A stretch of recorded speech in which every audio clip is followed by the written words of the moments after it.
আপনারা জানেন আমাদের চৌকা এবং কিরণগঞ্জ দুইটা বিজিবি ক্যাম্পের মাঝামাঝি স্থানে 177-এর 3S বরাবর এখানে আমাদের বাংলাদেশি কিছু আম গাছ ছিল। তো ভারতের নাগরিকরা আমাদের এই বাংলাদেশি আম গাছ কাটাকে নিয়ে একটা ভারতীয় নাগরিক এবং বাংলাদেশের নাগরিকের মধ্যে একটা উত্তেজনার পরিস্থিতি সৃষ্টি হয়। সেই ক্ষেত্রে দুই পক্ষ, বাংলাদেশ সাইড এবং ভারতের সাইডে দুই পক্ষ জনগণ যার যার দেশের জন্য সবাই শূন্য লাইন বরাবর সবাই দাঁড়িয়ে যায়। তো এই ব্যাপারে আমরা বিজিবির সাথে সাথে আমাদের বিজিবির জনবল বৃদ্ধি করেছি। আমরা অফিসাররা নিজেরাই গ্রাউন্ডে এসে আপনারা দেখেছেন যে 4:10 আমাদের বিজিবি ব্যাটালিয়ন কমান্ডার পর্যায়ে বিএসএফ এর কমান্ডেন্ট এসেছিল। আমাদের কমান্ডেন্ট পর্যায়ে একটা ফ্ল্যাগ মিটিং হয়েছে এবং বিএসএফ এর পক্ষ থেকে দুঃখ প্রকাশ করা হয়েছে যে গাছগুলি কাটা হয়েছে এটা অন্যায় হয়েছে এবং তাদের পক্ষ থেকে তারা এটা ব্যবস্থা নেবে।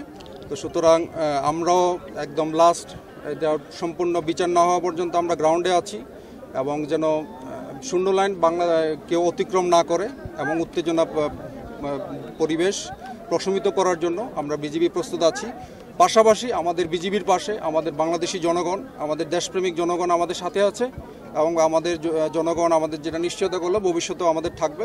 সুতরাং আপনাদের মাধ্যমে আমি রিকোয়েস্ট করতে চাই, বর্তমানে শূন্য লাইন বরাবর আমাদের জনগণকে দূরে সরে আসার জন্য বিজিবি আমরা দিনরাত প্রস্তুত আছি। আমরা ইনশাল্লাহ যে কোনো পরিস্থিতি আমাদের বিজিবির কন্ট্রোলে আছে। তবে আমরা এটা বিভিন্ন মব কন্ট্রোল করার জন্য ওরা সাউন্ড গ্রেনেড নিক্ষেপ করেছে, যেটা ওরা ইন্টারন্যাশনাল আইন যেটা আছে এটা ভঙ্গ করেছে।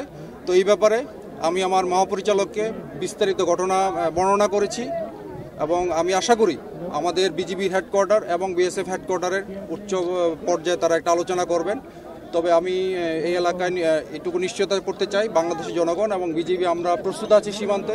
আমাদের বাংলাদেশি 1 ইঞ্চি আমরা ছাড় দিব না এবং এই এলাকার সীমান্তের নিরাপত্তা আমরা এটা বজায় রাখব।